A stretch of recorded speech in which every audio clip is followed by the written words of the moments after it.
ഇന്ന് നമ്മൾ വളരെ എളുപ്പത്തിലൊരു പുളിയിഞ്ചിയാണ് കേട്ടോ തയ്യാറാക്കിയെടുക്കുന്നത്. ഓണത്തിനും വിഷുവിനും അതുപോലെ ഏത് ആഘോഷങ്ങൾക്കും നമുക്ക് പെട്ടെന്ന് ചെയ്യാൻ പറ്റുന്ന ഒരു ഇഞ്ചിക്കറീൻ്റെ റെസിപ്പിയാണ്. ഇഞ്ചിക്കറി എന്നും പറയും, പുളിയിഞ്ചി എന്നും പറയും. ഓരോരോ നാട്ടിൽ ഓരോ വിധത്തിലാണ് ഇതിന് പറയാറുള്ളത്. വളരെ പെട്ടെന്ന് തന്നെയാണ് ഞാനത് ഉണ്ടാക്കിയെടുത്തിട്ടുള്ളത്. സദ്യയ്ക്ക് ഒഴിച്ചുകൂടാൻ പറ്റാത്ത ഒരു വിഭവമാണല്ലോ നമ്മളുടെ പുളിയിഞ്ചി. ഇത് തയ്യാറാക്കിയെടുക്കുന്നത് കണ്ടാലോ? ആദ്യം തന്നെ നമുക്ക് ഇഞ്ചിനെ ഇതുപോലെ പൊടിയായിട്ട് അരിഞ്ഞെടുക്കാം. ഗ്രേറ്റർ ഉപയോഗിച്ചിട്ടോ മിക്സി ഉപയോഗിച്ചിട്ടോ എങ്ങനെ വേണമെങ്കിലും അരിഞ്ഞെടുക്കാം. പിന്നെ നമുക്കിതിലേക്ക് വേണ്ടത് പുളിയാണ് കേട്ടോ. ഇനി നമുക്കിതിന് ആവശ്യമുള്ള പുളി എടുക്കാം. ഞാനിവിടെ പഴയ പുളിയാണ് കേട്ടോ എടുത്തിട്ടുള്ളത്. എൻ്റെ കൈ കൊണ്ട് ഒരു പിടി പുളി ഞാൻ എടുത്തിട്ടുണ്ട്. അതിനല്പം വെള്ളം ചേർത്തിട്ട് നമുക്കിതിന് നന്നായിട്ടൊന്ന് പിഴിഞ്ഞ് മാറ്റി വയ്ക്കാം. കറുത്ത പുളി ഉപയോഗിക്കുമ്പോൾ നല്ല ഒരു കളറ് കിട്ടും കേട്ടോ. നമ്മളിപ്പോൾ പുതിയ പുളിയിലൊക്കെ ആണ് ഉപയോഗിക്കുന്നതെങ്കിൽ അത്രയും കളറങ്ങ് വരില്ല. അപ്പോൾ എപ്പോഴും പുളിയിഞ്ചി ഉണ്ടാക്കുമ്പോൾ കറുത്ത പുളി എടുക്കാനായിട്ട് ശ്രദ്ധിക്കുക.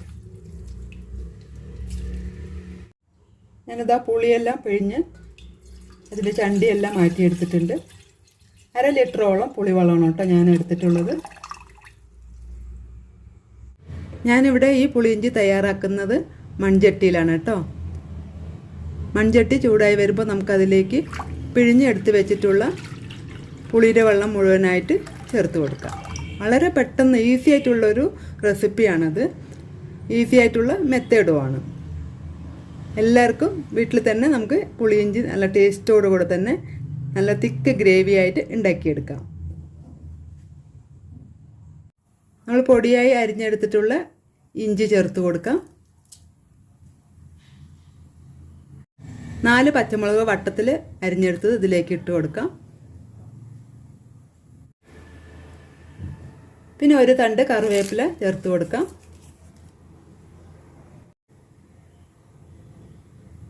അര ടേബിൾ സ്പൂൺ ഉപ്പ് ചേർത്ത് കൊടുക്കാം.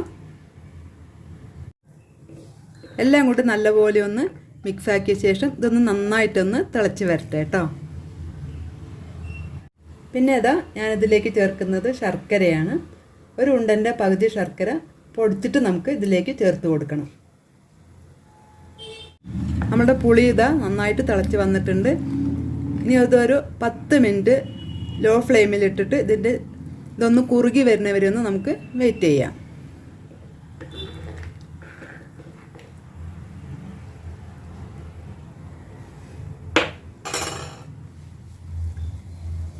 ഇപ്പോൾ 10 മിനിറ്റ് കഴിഞ്ഞിട്ടുണ്ട്. ഇനി നമ്മളിതിലേക്ക് ചേർക്കുന്നത് നമ്മൾ പൊടിച്ചെടുത്തിട്ടുള്ള ശർക്കരയാണ് കേട്ടോ. മധുരം ആവശ്യത്തിനനുസരിച്ച് ചേർക്കാം. ഞങ്ങൾക്ക് ഇച്ചിരി മധുരം കുറച്ച് ഇഷ്ടമാണ്. അത് കാരണം ഞാൻ 1/2 മുറി ശർക്കരയാണ് ചേർത്തിട്ടുള്ളത്. മധുരം കുറച്ചിട്ടും വേണമെങ്കിലും ഈ ഒരു ഇഞ്ചിക്കറി തയ്യാറാക്കിയെടുക്കാം.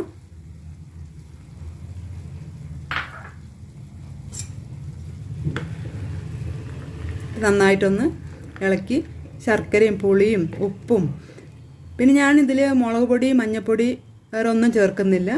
ഇഞ്ചിൻ്റെ എരിവും പുളിയും പിന്നെ മധുരവും എല്ലാം ചേർത്ത് നല്ലൊരു പ്രത്യേക ടേസ്റ്റാണ് കേട്ടോ. ഇതുപോലെ ഒരു പ്രാവശ്യം ട്രൈ ചെയ്ത് നോക്കൂ.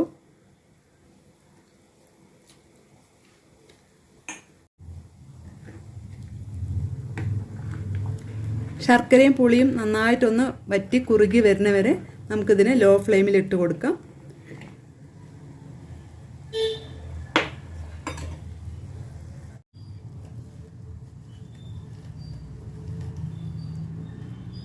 നമുക്ക് പുളിയിഞ്ചിയിലേക്ക് വറുത്ത് ചേർത്ത് കൊടുക്കാം. അതിനായിട്ട് ഞാൻ ഒരു ചട്ടിയിലേക്ക് 2 ടേബിൾ സ്പൂൺ വെളിച്ചെണ്ണ ചേർത്ത് കൊടുത്തിട്ടുണ്ട്. വെളിച്ചെണ്ണ തന്നെ ചേർക്കണം.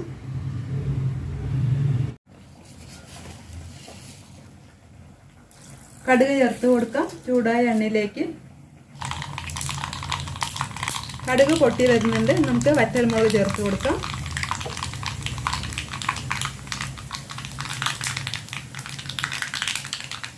പിന്നെ അല്പം അരിഞ്ഞെടുത്തിട്ടുള്ള ഇഞ്ചിയും പച്ചമുളകും കൂടി നമുക്ക് ഇതിലേക്ക് ചേർത്ത് കൊടുക്കാം. പിന്നെ ചേർക്കുമ്പോൾ നല്ലൊരു സ്മെല്ലും ടേസ്റ്റും കൂടുതലായിട്ടുണ്ടാവും. ഇനി ഇതിനെ നമുക്ക് നന്നായിട്ടൊന്ന് വറുത്തിട്ട് നല്ല ക്രിസ്പി ആവുന്നവരെ വറുത്ത ശേഷം നമുക്ക് ഇഞ്ചിക്കറിയിലേക്ക് ചേർത്ത് കൊടുക്കാം. ഇതിനെ നന്നായിട്ട് നല്ലപോലെ വറുത്തിട്ട് എടുക്കണം കേട്ടോ. നല്ല മൊരിയുന്ന വരെ വറുത്ത ശേഷം നമുക്ക് പുളിയിഞ്ചിയിലേക്ക് ചേർത്ത് കൊടുക്കാം.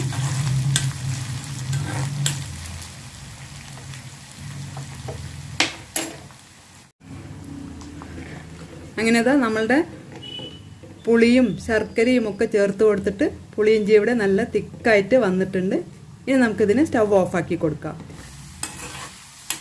അങ്ങനെ ഇഞ്ചിയെല്ലാം നന്നായിട്ട് മൊരിഞ്ഞ് വന്നിട്ടുണ്ട്. നമുക്ക് സ്റ്റവ് ഓഫാക്കാം. ഇത് നമുക്ക് പുളിയിഞ്ചിയിലേക്ക് ചേർത്ത് കൊടുക്കാം.